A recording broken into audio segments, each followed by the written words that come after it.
जय हिंद मेरे साथियों, मैं आप लोगों के बीच में कक्षा 12 की फिजिक्स पर बात करेंगे और मैं आशा करता हूं कि आप अच्छे होंगे, मस्त होंगे, जिंदाबाद होंगे, जहां भी होंगे स्वस्थ होंगे। और आपको पता है कि यूट्यूब पर प्रथम बैच प्रारंभ हो चुकी है, जिसमें कि आपको सेकेंड यूनिट से जो पेपर में जो क्वेश्चन पूछा जाता है उसके हिसाब से देखा जाए तो हम लोग उसी के हिसाब से पढ़ाया जा रहा है। और आपके जो चैनल का नाम है स्टूडेंट विथ सूर्यकांत, आप सर्च करेंगे तो वहाँ पर आपको मिलेगा। अपने मित्रों में भी शेयर करिएगा जिससे कि उनको भी आने वाले समय में उनको भी प्रॉफिट मिले। तो हम लोग के पास जो प्रथम बैच जो प्रारंभ हुई है उसी पर हम लोग बात करेंगे, चर्चा करते हैं। तो फिजिक्स में देखा जाए तो इसका मैं बता चुका हूँ कि किस तरह का इसका कार्य होता है। प्रथम बैच, यदि प्रथम बैच के अनुसार देखा जाए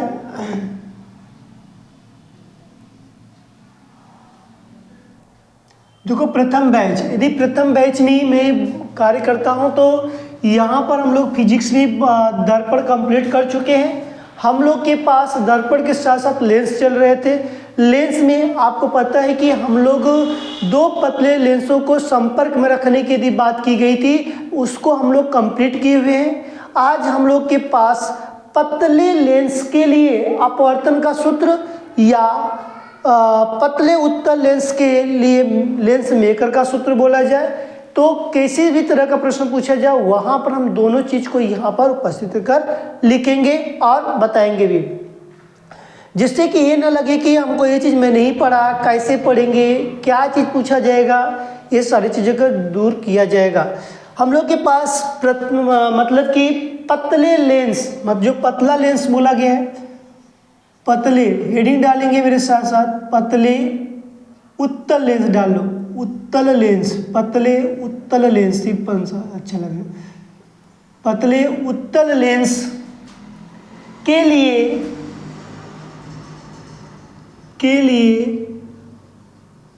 अपवर्तन का सूत्र, अपवर्तन का सूत्र या लेंस मेकर सूत्र, लेंस मेकर सूत्र। देखिए इसी पर हमको बात करना है। लेंस मेकर के सूत्र में बात करें या तो अपवर्तन की बात करें, इसी पर आज हमको चर्चा करना है और विचार करना है कि यदि हमारे पेपर में पूछा जाएगा तो हम लोग कैसे बताएंगे। तो पतले उत्तल लेंस के लिए अपवर्तन का सूत्र या लेंस मेकर के सूत्र की बात किए गए, कैसे इसकी बात करेंगे, कैसे इस पे लिखा जाता है, सारी चीज़ों को हम लोग बात में करते रहते हैं। जैसे कि यहाँ पर थोड़े से हम लोग हिंदी लिखेंगे, फिर उसके फिगर बनाएंगे, या तो फिगर पहले बनाकर हल करिए लिखिए या तो बाद में लिखिए, कोई दिक्कत यहाँ पर नहीं है। लिखेंगे मेरे साथ साथ कि माना कि एक पतला लेंस, माना कि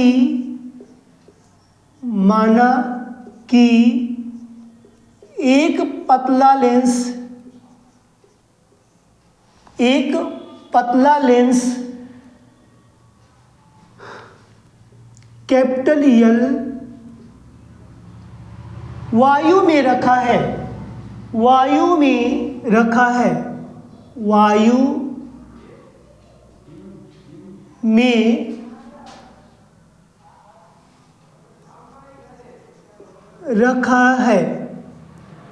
वायु में क्या किया गया, रखा है। लेंस के पदार्थ, लेंस के पदार्थ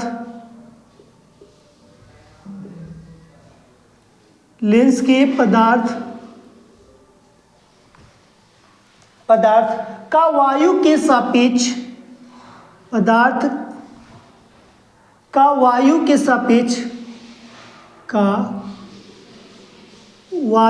सापेक्ष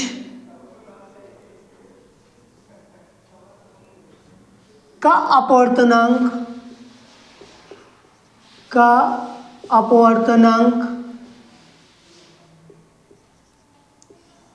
स्मॉल n है। क्या है? स्मॉल n है। तथा इसके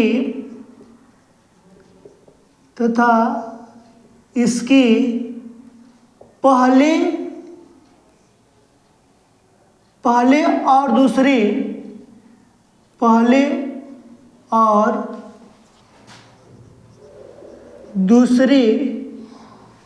पहले व दूसरे पृष्ठों की वक्रता त्रिज्या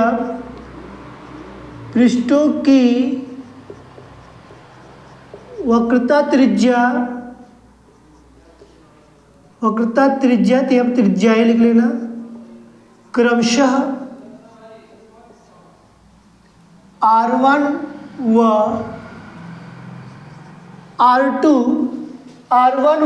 R2 है। माना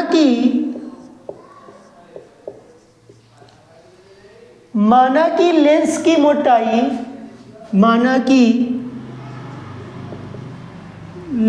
मोटाई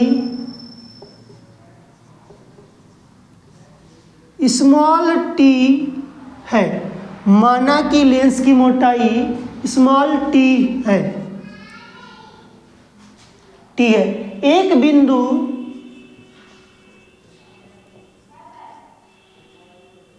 एक बिंदु वस्तु O लेंस की मुख्य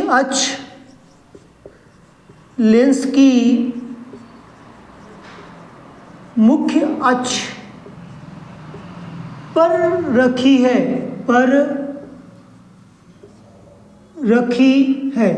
मुख्य अक्ष पर रखी है, या ये भी बोल सकते मुख्य अक्ष पर लेंस के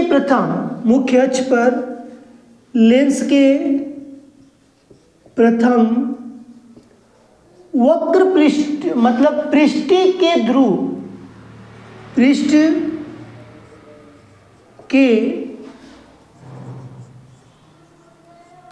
क्या हो जाएगा? ध्रुव। पृष्ठ के ध्रुव P1 से U दूरी पर रखी है। यह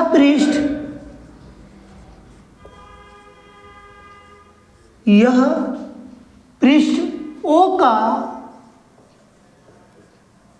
प्रतिबिंब I डैश पर बनता है। प्रतिबिंब I डैश पर बनता है।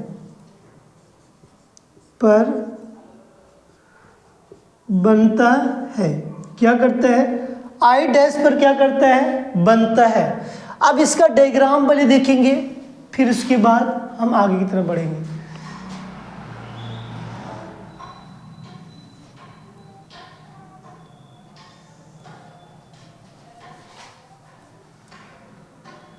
यहां पर हमने क्या रखेंगे? एक वस्तु रखेंगे। लेंस के बीच की भाग की बात करेंगे। इसके बीच की जो लेंथ है इसको स्मॉल t से बात किया गया है।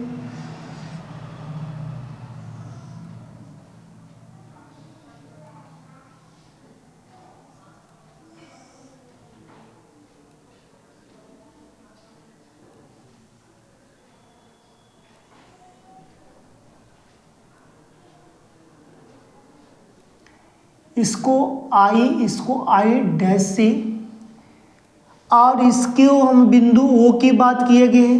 इसी के बीच की जो दूरी को U से प्रदर्शित करने की बात किया गया है। इसी को लेंस के जो बात किया था इसकी में अपवर्तनांक की बात किया जाता है। हम यहाँ से और यहाँ तक की बात करें तो इसके बीच में हमारे पास जो आएगा V डैश माइनस t की बात करते हैं, और यहाँ से इस बिंदु की तक की बात किया जाए तो मेरे पास V डैश होता है। देखो सारी चीज़ें ये हमारे पास क्या है, लेंस की बात किया गया है, ये क्या है मेरे पास लेंस है। तो अब हमको देखो डायग्राम हम लोग बना दिया गया यहाँ पर समझने के लिए कि किस तरह का बात पूछी जाती है। हम इसको रेज करेंगे लेकिन पहले समझा लेंगे तब रेज करेंगे, इसको रेज नहीं करेंगे, सिर्फ इसी को रेज करेंगे, ठीक है। पहले समझ लो फिर उसके बाद आगे की तरफ हम बात करते हैं। तो यहाँ पर मेरे पास यदि बात देखने को मिले तो क्या चीज़ है जिसको कि हम लोग बात करते हैं,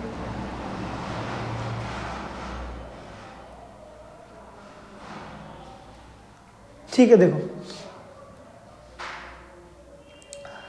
माना कि किसी एक पतला लेंस है, मान लो कि क्या है मेरे पास एक पतला सा लेंस है जो कि वायु में रखा गया है, जिसको वायु में रखा गया है, इसको क्या किया गया, वायु में रखा गया है।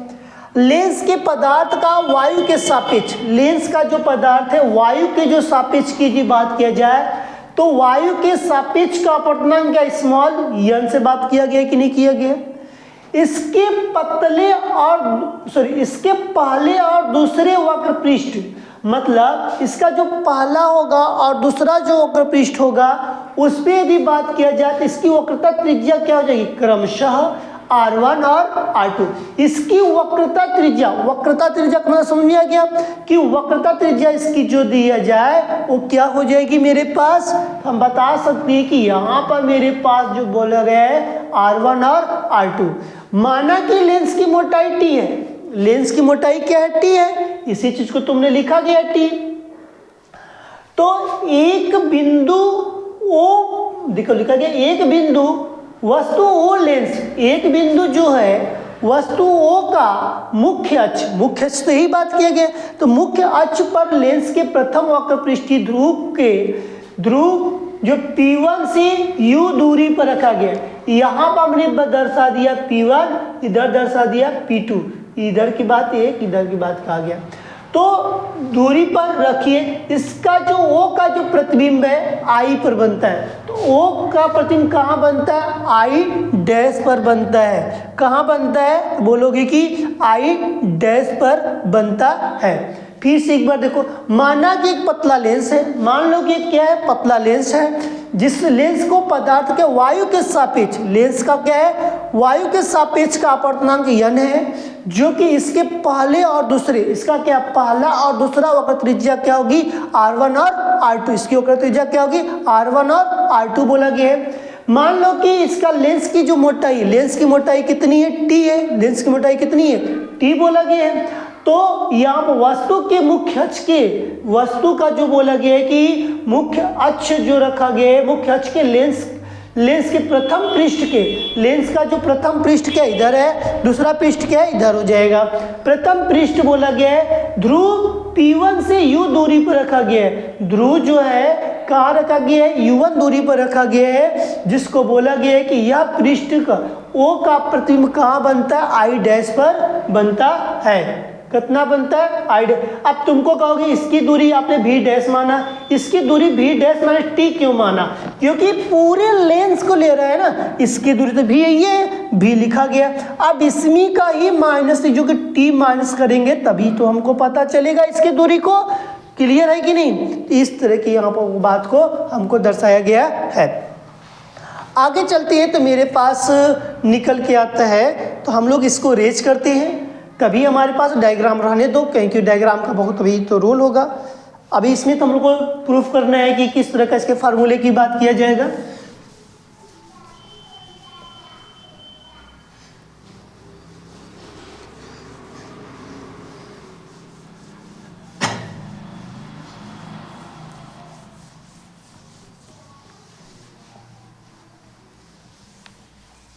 देखिए ये हमारे पास डायग्राम है, डायग्राम रहने दो, डायग्राम को कुछ मत करो, डायग्राम को एकदम आराम से इस तरह इसको ऐसे कर दो, डायग्राम को ये ऐसे कर दो, छोड़ दो इसको, ठीक। ये हमारे पास चित्र है, ठीक, डायग्राम क्या है, चित्र है, फिगर बना दिया गया है। अब इसी पर हमको समझना है। तो सबसे पहले हम प्रथम पृष्ठ के अपवर्तन के सूत्र की बात करेंगे। प्रथम पृष्ठ के अपवर्तन का सूत्र। प्रथम पृष्ठ से लिख लो, प्रथम पृष्ठ से अपवर्तन का सूत्र। तो प्रथम पृष्ठ के अपवर्तन का जो सूत्र होता है n2 बटे के v dash minus v dash क्या हो जाएगा माइनस n1 बटे के u बराबर n2 माइनस n1 बटे के r1। क्या हो जाएगा समीकरण एक। क्या हो जाएगा समीकरण एक। दूसरे पृष्ठ से बस कुछ नहीं, दूसरे पृष्ठ से अपवर्तन का सूत्र, मैं सब समझा दे रहा हूं अभी कैसे हो रहा है अपवर्तन का सूत्र। देखो फिर लिखो n2 बटे के v डैश माइनस। अब इसके स्थान पर मैं बात करूं तो क्या रखा जाएगा n1 बटे के मेरे पास v डैश माइनस t बराबर यहाँ पर मेरे पास हो जाएगा n1 माइनस n2 बटे के r2। समीकरण क्या हो गया 2। समीकरण क्या लिखा गया समीकरण मेरे पास 2 आ जाएगा। तो 2 यहीं पर कर ले या थोड़ा सा इसको हल कर दे तभी हमारे पास हल हो जाएगा। देखो इसको कैसे करेंगे समीकरण 2 के रूप में जाए तो हमारे पास यदि बात किया जाए तो देखो यहाँ पर मैंने लिखेंगे चूंकि इसलिए लिखो, इसलिए v dash equals v dash minus T. इसकी वैल्यू हमने क्या मान लिया v डैश मान लिया। क्या माना v डैश। अब लिख लो n2 बटे के v डैश माइनस n1 बटे के v डैश बराबर n1 माइनस n2 बटे के r2। ये हमारे पास क्या निकल गया समीकरण 2। क्या निकल के आएगा समीकरण 2। देखो वैल्यू यही चीज सारी चीज लिखा गया है कि नहीं, तो यही चीज को मैंने क्या किया गया है रखने की बात को दर्शाया गया है। क्लियर है। देखो पृष्ठ से अपवर्तन का सूत्र क्या था n2 बट्टी की v1 माइनस n1 बट्टी की u बराबर n2 माइनस n1 बट्टी के r1। समीकरण 1 हो गया। दूसरे पृष्ठ से अपवर्तन का सूत्र की बात किया जाए तो n2 बट्टी की v1 माइनस n1 बट्टी के v डैश माइनस टी है इक्वल n2 माइनस n1 बट्टी के r2। तो अब इसकी वैल्यू कैसे चेंज हुआ v dash equal v dash minus T को हमने v डैश मान सकता, इसीलिए इसके स्थान पर मान लिया गया, इसीलिए समीकरण इसको 2 बना दिया गया। डायग्राम अरेंज करना पड़ेगा तभी ये हल हो पाएगा, थोड़ा सा लेंदी है थोड़ा बड़ा है। ठीक है, अब डायग्राम बना लिए होंगे। देखिए मैं बात करता हूँ इसके आगे की तो मेरे पास देखने को मिलेगा कि किस तरह काम करता है। देखो समीकरण 2 हो गया, लिखेंगे यहाँ पर कि समीकरण 1 और 2 को जोड़ने पर, समीकरण 1 और 2 को जोड़ने पर, 1 और 2 को जोड़ने पर क्या है जोड़ने पर समीकरण 1 और 2 को क्या किया गया जोड़ा जा रहा है। समीकरण 1 क्या है देखते रहो n1 बटे के v डैश माइनस n1 बटे के u। ठीक, अब इसको लिखो, जोड़ने की बात बोला गया है ना, प्लस n2 बटे के v डैश माइनस n1 बटे के v डैश बराबर क्या है n2 माइनस n1 बटे के r1 प्लस क्या यहाँ पर है कहोगे कि n1 माइनस n2 बटे के r2। बताओ यही चीज़ लिखा कि नहीं लिखा। अब मिला लो, देखो मैंने कैसे क्या क्या लिखा है। देखो मैंने इसी चीज़ को लिखा ये मेरे पास n1 लिखा गया था ना, ये मेरे पास क्या है n2 बटे के v डैश, n2 बटे के v डैश माइनस n1 बटे के u लिखा गया है। ठीक, फिर लिखा गया n2 बटे के v डैश लिखा गया, फिर माइनस n1 बटे के v डैश, n1 बटे के v डैश लिख दिया गया, फिर बराबर का साइन लगाया गया है n2 माइनस n1 बटे के r। n2 माइनस n1 बटे के r, फिर प्लस का, फिर n1 माइनस n2 बटे के r2, n1 माइनस n2 बटे के r2, ये लिखा गया है। तो इसके बाद देखो कुछ कट रहा है, हाँ देखो ये चीज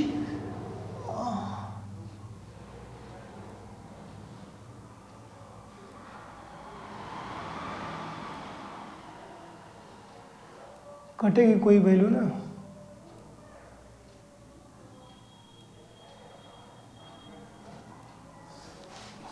एक मिनट रुक जाओ, n1 है, यही नीचे वाले गड़बड़ हो गया ना, ये n1 ये n2 हो जाएगी, ये n1 n2, ठीक ठीक कोई दिक्कत नहीं, ये n1 है, ये क्या है n2, ठीक।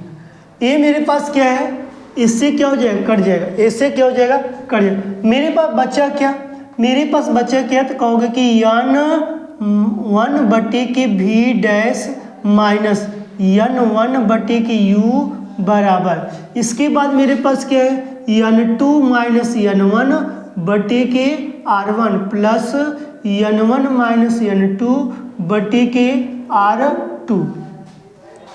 अब देखो हम लोग अब एक बार और लिखेंगे n1 बटे के v डैश माइनस n1 बटे के u बराबर, इसको भी ज्यों करते हो लिखेंगे n2 माइनस n1 बटे के r। अब इसमें से प्लस, यहाँ से मैं यदि माइनस को कॉमन करते हैं, माइनस यदि कॉमन किया जाए, देखो माइनस को कॉमन किया जाएगा तो अब यदि तो हमारे पास क्या लिखा है, माइनस यदि कॉमन करोगे तो मेरे पास क्या हो जाएगा, ये वाला माइनस n2 माइनस n1 हो जाएगा बटे के r2 होगा। समझ में आया कि नहीं है, पहले समझ लो तो फिर उसके बाद इसका मल्टीप्लाई करोगे तो क्या हो जाएगा, तुम्हारे पास n2 क्या हो जाएगा, माइनस में हो जाएगा, देखो n2 माइनस में है, n1 क्या हो जाएगा, प्लस में हो जाएगा, रहेगा नहीं हो जाएगा, इसका मल्टीप्लाई, तो इसी को मैंने क्या किया, सीधा कर दिया।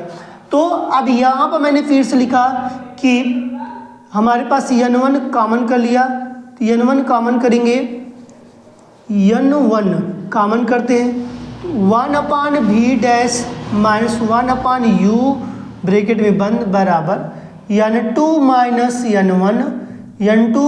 n1 बटे के r1।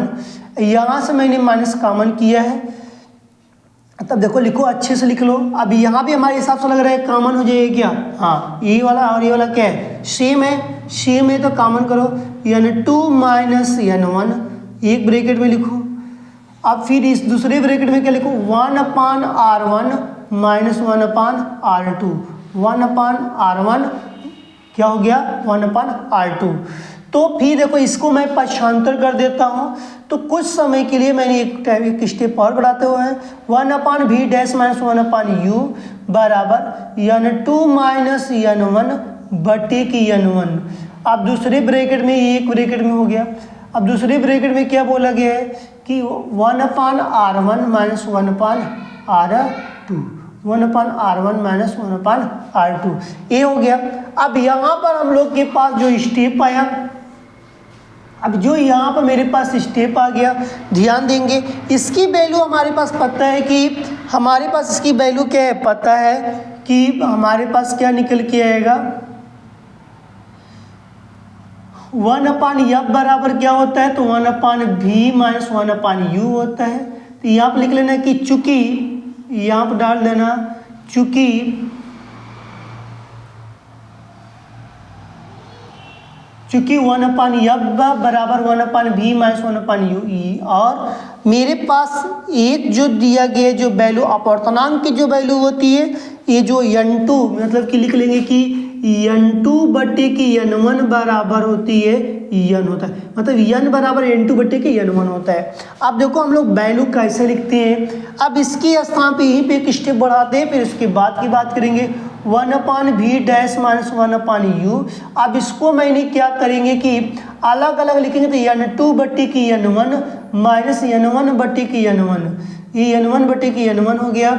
तो ये दूसरे ब्रैकेट में क्या होगा, 1/r1 plus 1/r1 minus 1/r2, एक कट जाएगा तो क्या आएगा, एक आ गया ना। अब एक आ गया तो इसी को मैंने बोला कि इसकी वैल्यू क्या हो जाएगी 1। अब इसकी वैल्यू हमने क्या रखेंगे 1/f, 1/f बराबर। अब इसकी वैल्यू मैंने क्या रखी, n2 माइनस n1 की क्या हो जाएगा मान, n हो जाएगा, अपवर्तनांक का क्या हो जाएगा, n हो जाएगा, माइनस माइनस लगा लो। अब यहाँ पर क्या बचा, कट गया तो क्या बचा, एक बचा, एक लिख लो, एक बच गया, एक लिख लो। दूसरी ब्रैकेट में क्या बचा है मेरे पास, 1/r1 minus 1/r2, 1/r1 minus 1/r2 की बात किया है, 1/r1 माइनस 1/r2 की बात करते हैं। तो ये हमारे पास क्या हुआ, प्रूफ हुआ, क्या हुआ, प्रूफ की बात किया जाए। ठीक, देखो अब इसको हम लोग कैसे एक बार समझते हैं, क्योंकि पहले तो हम लोग लिखे थे कि इसकी मतलब कि थोड़ा सा लिखे इसके बारे में, डायग्राम बनाकर उसके बारे में लिखे थे।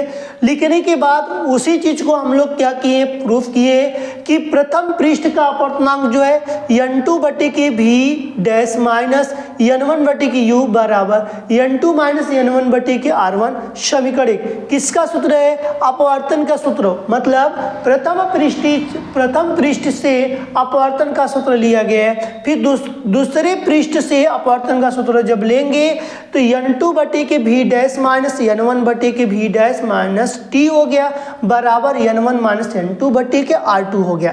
ये क्लियर हुआ। अब हमने इसकी वैल्यू को हमने डायग्राम में बताया था कि इसकी वैल्यू क्या मान सकते हैं, v डैश मान सकते हैं, जो कि मैंने डायग्राम में मैं बताया था कि यहाँ पर मेरे पास है, तो मैंने इसमें जो मैं बताया था यहाँ पर मेरे पास प्रतिबिंब था, तो मैंने इस तरह का डायरेक्शन खींचा हुआ था, इससे इस तरह का, तो यहाँ पर मेरे पास आई था, यहाँ पर मेरे पास आई डैश था, इसके बीच की दूरी v डैश था, और इसके बीच की दूरी जो यहाँ तक जो था, तो इसमें मैंने बताया था कि v डैश माइनस क्या था, t था, v डैश माइनस t।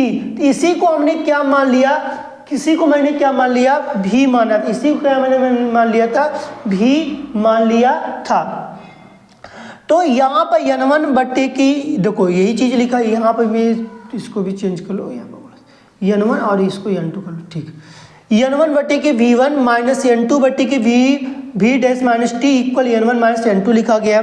तो यहाँ पर जो दूसरे की बात किया गया तो यहाँ पर v dash equal v dash minus t हो गया, क्योंकि इसी की वैल्यू की बात किया गया। तो n1 बटे के v डैश माइनस n2 बटे के v dash equal n1 minus n2 बटे के r2, समीकरण क्या हो गया, 2 हो गया। समीकरण 1 और 2 को जोड़ दिया जाए। आप बताओ समीकरण 1 और 2 को क्या किया मैंने, जोड़ दिया, जोड़ा तो क्या निकल के आया, n2 बटे के v डैश माइनस n1 बटे के u प्लस n1 बटे के v डैश माइनस n2 बटे के v डैश बराबर।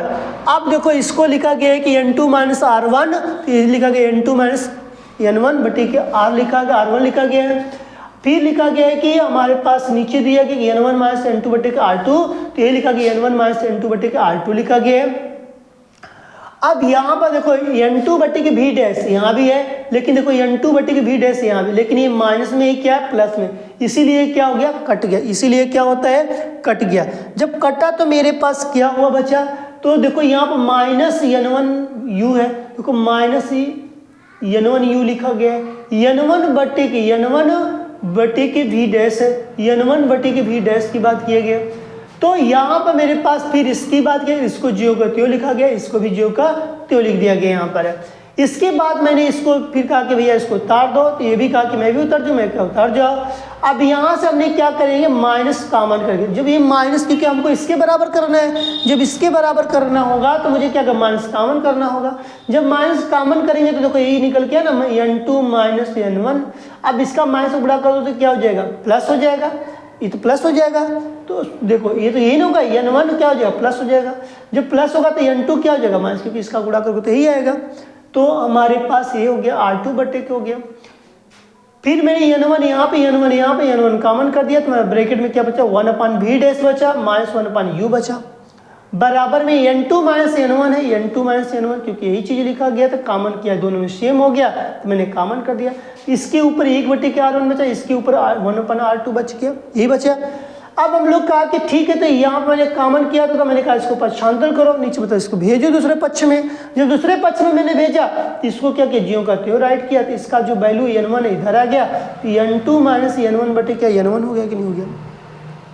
जब ये आया तो हमारे पास इसको ज्यों का त्यों रख दिया गया। तो यहाँ पर मेरे पास देखो मैं अलग अलग कर दिया, क्योंकि अलग अलग कर दो भाई, दोनों का हिस्सा है। जब दोनों का हिस्सा होगा तो n2 बटे के n1 माइनस n1 बटे के n1 हो गया। तो n1 से n1 क्या कट गया, तो यहाँ पर क्या लिखा गया, 1 लिखा गया कि नहीं लिखा गया, 1 आया। तो हमने क्या लिख दिया है कि यहाँ पर चूंकि भी लिख सकते हैं, चूंकि 1/f बराबर 1/v माइनस 1/u होता है। अच्छा, इसका मतलब कि इसकी वैल्यू हमारी क्या हो गई, f हो गई। इसकी वैल्यू क्या हो गई, f मान लेंगे क्या। हाँ, अब n2 माइनस n1 बराबर क्या होता है, n होता है क्या। हाँ, अपवर्तनांक होता है। हाँ, इसीलिए अपवर्तनांक की बात किया गया, तो इसीलिए इसकी वैल्यू क्या लिख दिया गया, n लिख दिया गया। हाँ, इसीलिए हमारे पास अपवर्तनांक दिया गया है, तो हम लोग इसीलिए n की वैल्यू माइनस क्या बचा 1 कैसे आ गया, क्योंकि यहाँ पे n1 से कटा था, इसलिए क्या आ गया, इसकी वैल्यू 1 आ गया। अब हमारे पास इसको बेचारे को कुछ नहीं करना है, इसको क्या करना है, 0 का 1/r1 माइनस 1/r2, इसी चीज को हमको कहा गया था प्रूफ करने के लिए, इसी को हम लोग क्या किए थे, प्रूफ किए थे। एक बार सोच लीजिए, फिर उसका मुझे बताइए समझ में आया कि नहीं, फिर उसके बाद मैं बता रहा हूँ।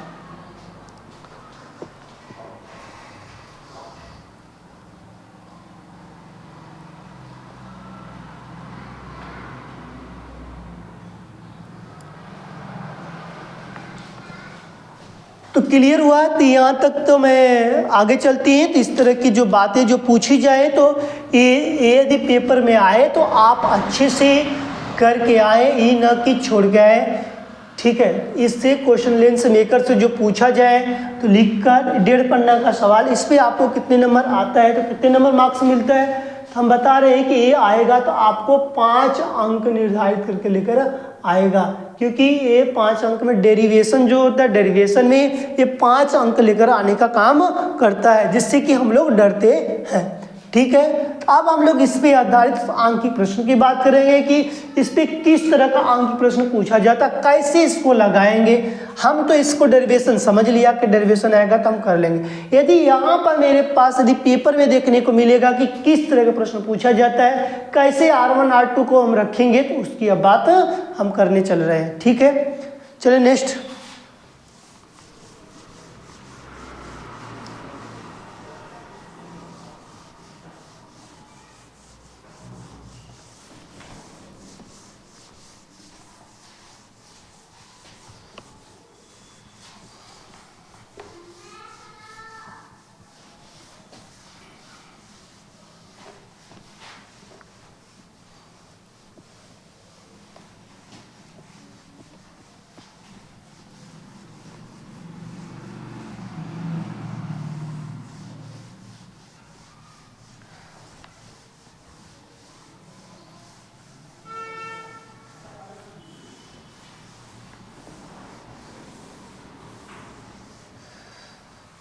देखिए, आंकिक प्रश्न की मैं बात कर रहा हूँ, इसके आंकिक प्रश्न पूछा जाता है, तो यहाँ पर किस तरह के हम आंकिक प्रश्न का जवाब देंगे। तो आंकिक प्रश्न सबसे पहले हम लोग लिखेंगे कि आंकिक प्रश्न के क्वेश्चंस, एक उत्तल लेंस के प्रत्येक वक्र पृष्ठ, आंकिक प्रश्न लिखेंगे।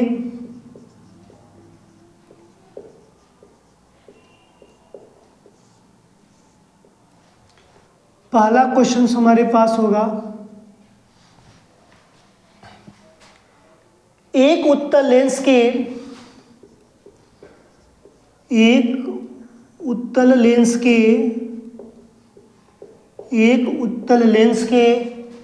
प्रत्येक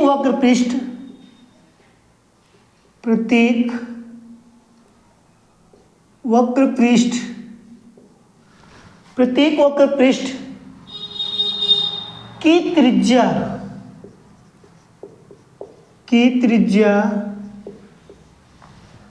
20 सेंटीमीटर है, 20 सेंटीमीटर है, तथा लेंस के माध्यम का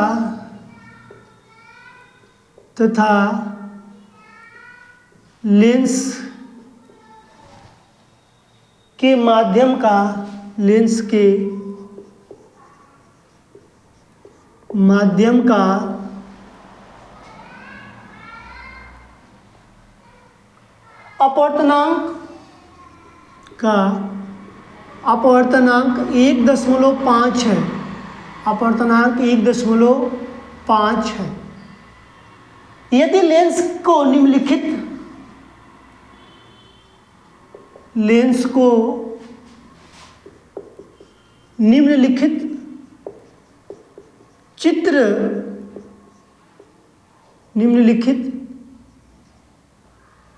चित्र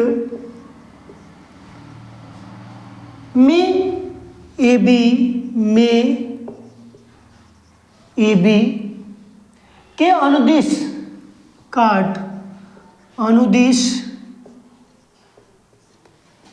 काट दिया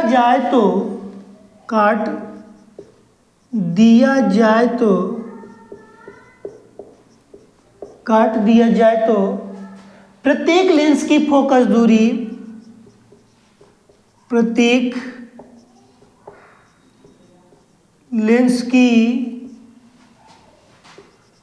फोकस दूरी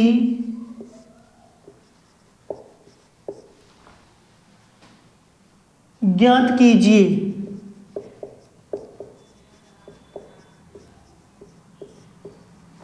देखिए क्या करना है, ज्ञात करने की बात को बताया है। यहाँ पर सबसे पहले मैंने क्या लिखेंगे, हल लिखेंगे। हल में हम लोग क्या करेंगे, हल करते हैं। हल में हम लिखते हैं इसका क्या क्या चीज दिया गया। देखो, एक उत्तल लेंस के प्रत्येक का वक्रपृष्ठीय त्रिज्या, अब वक्रपृष्ठीय त्रिज्या का मतलब R1 और क्या R2 20 सेंटीमीटर दे रहा है। ये बोला प्रत्येक का वक्रपृष्ठीय त्रिज्या कितनी, 20 सेंटीमीटर है। 20 सेंटीमीटर, लेकिन हमको मान लो कि R2 का वैल्यू नहीं पता है, तो हमने क्या मानेंगे वहां पर, इन्फिनाइट। प्रत्येक तो कह दिया, लेकिन वहां पर कैसे मानेंगे वो नहीं दिया गया। तथा लेंस के माध्यम का अपवर्तनांक, माध्यम में जो मीड का जो भी अपवर्तनांक 1.5 सेंटीमीटर है, सॉरी 1.5 है। तो निम्नलिखित चित्र में इसका चित्र भी दिया है, मैं ध्यान नहीं दिया, इसका चित्र भी होता है। इसका चित्र बहुत सिंपल सा है, इस तरह का डायरेक्शन में बताया गया है।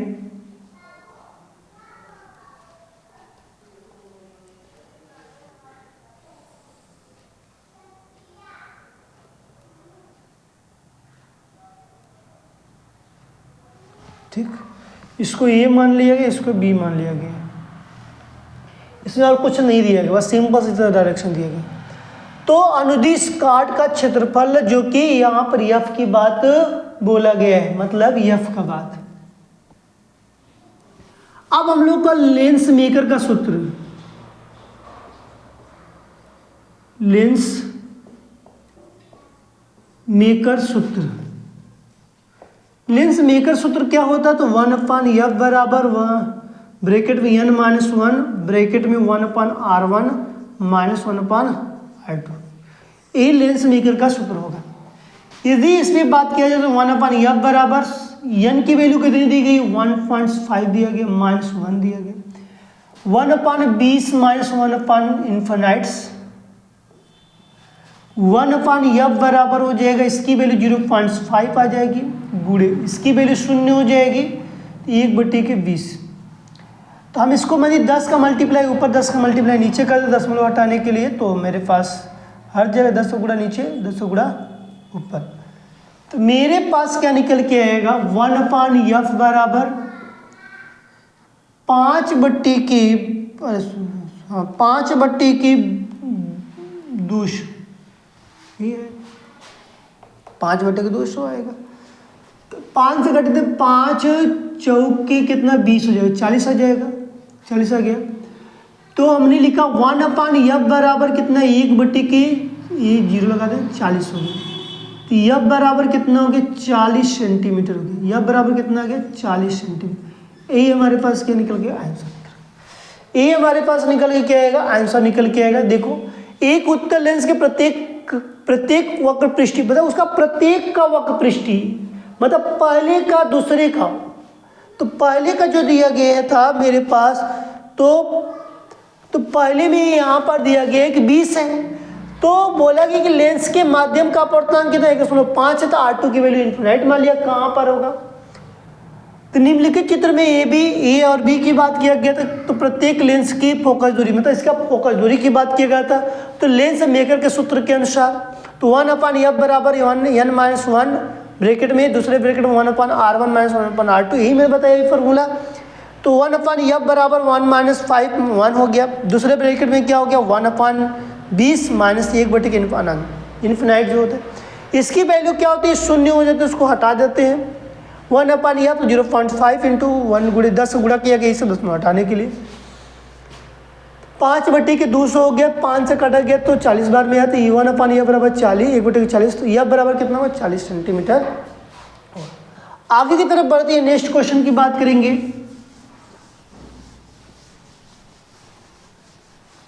देखिए नेक्स्ट प्रश्न, नेक्स्ट प्रश्न क्या बोलते हैं,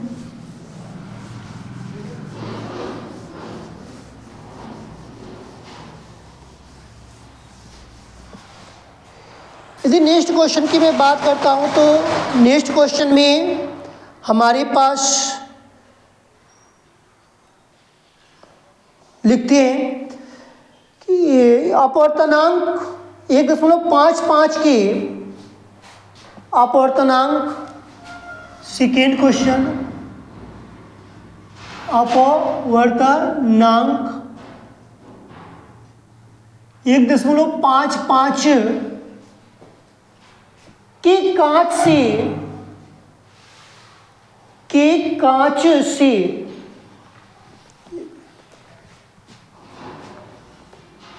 के कांच से कांच से दोनों फलकों की, कांच से दोनों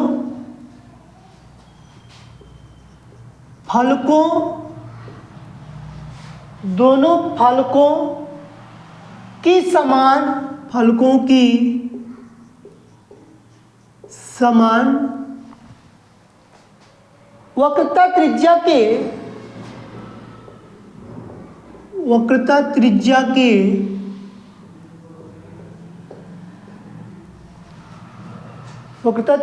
के उभयोत्तल लेंस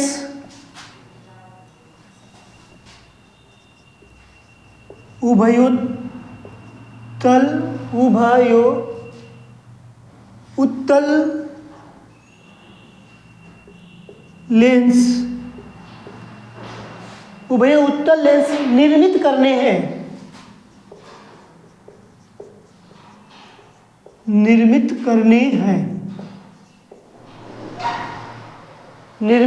हैं, यदि 20 सेंटीमीटर की फोकस दूरी,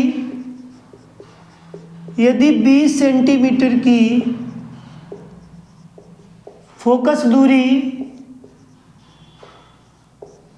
यदि 20 सेंटीमीटर के फोकस दूरी के लेंस निर्मित करने हैं, 20 सेंटीमीटर फोकस दूरी लेंस निर्मित करने हैं, लेंस निर्मित करने हैं, लेंस क्या करने, निर्मित करने हैं, तो अपेक्षित वक्रता त्रिज्या क्या होगी, अपेक्षित वक्रता त्रिज्या क्या होगी, अपेक्षित वक्रता त्रिज्या क्या होगी। देखिए प्रश्न हमारे पास यही दिया गया है, प्रश्न हमारे पास दिया गया है कि यही दिया गया, इसी प्रश्न के अनुसार हमको सवाल लगाना है। अब यहाँ पर हमारे पास क्या दिया गया, फोकस दूरी की बात दिया जाए तो हम यहाँ पर किस तरह करेंगे, तो अपवर्तनांक 1.5 का दिया गया, यहाँ पर हल लिखते हैं। n की वैल्यू कितनी, 1.55 दिया गया है। कहा गया कि दोनों फलकों की समान वक्रता त्रिज्या, दोनों तरफ की जो फलक है, दोनों क्या बोला गया, यदि मेरे पास डायग्राम की बात करता हूं, दोनों तरफ की, इधर की भी और इधर की, दोनों फलकों की बात किया गया, दोनों फलकों की वक्रता त्रिज्या क्या है, समान है। मतलब R बराबर R1 और मान लो R1 और R2 दोनों क्या है, इक्वल है। R1 और R2 की वैल्यू क्या हो जाएगी, इक्वल हो जाएगी। तो यदि 20 सेंटीमीटर की फोकस दूरी, मतलब कि फोकस दूरी कितनी दी गई, 20 सेंटीमीटर की, तो निर्मित कर देता अपनी अपेक्षित वक्रता त्रिज्या क्या होगी, तब इसकी बोल रहा है कि वक्रता त्रिज्या क्या होगी, आप निकाल के मुझे बताओ जस्ट।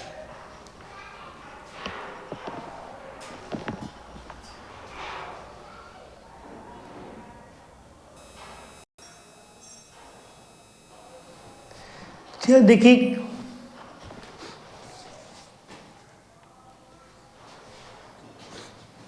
यहाँ पर जो हमारे पास जो बात दी है कि R1 R2 की जो बात करते हैं तो यही चीज़ बोला गया है। देखिए हम यदि लगाते हैं तो दोनों की वैल्यू बोला गया समान है, हम लोग समान की बात करते हैं तो हम यहाँ पर लिख सकते हैं कि R1 R2 लिख लो। एक तरफ का मान लो कि R1 प्लस R2 मान लो माइनस है, ठीक। और एफ की वैल्यू मेरे पास कितनी दी गई है, 20 सेंटीमीटर दी गई है। अब यहाँ पर लेंस मेकर का सूत्र, लेंस मेकर का जो सूत्र होता है उस पर लगाते हैं। 1/f बराबर n minus 1 1/r1 minus 1/r2, इसी पर लगा रखते हैं सूत्र पर। f की वैल्यू 1/20 हो गई बराबर n की वैल्यू की तो 1.55 हो गया माइनस 1 हो गया।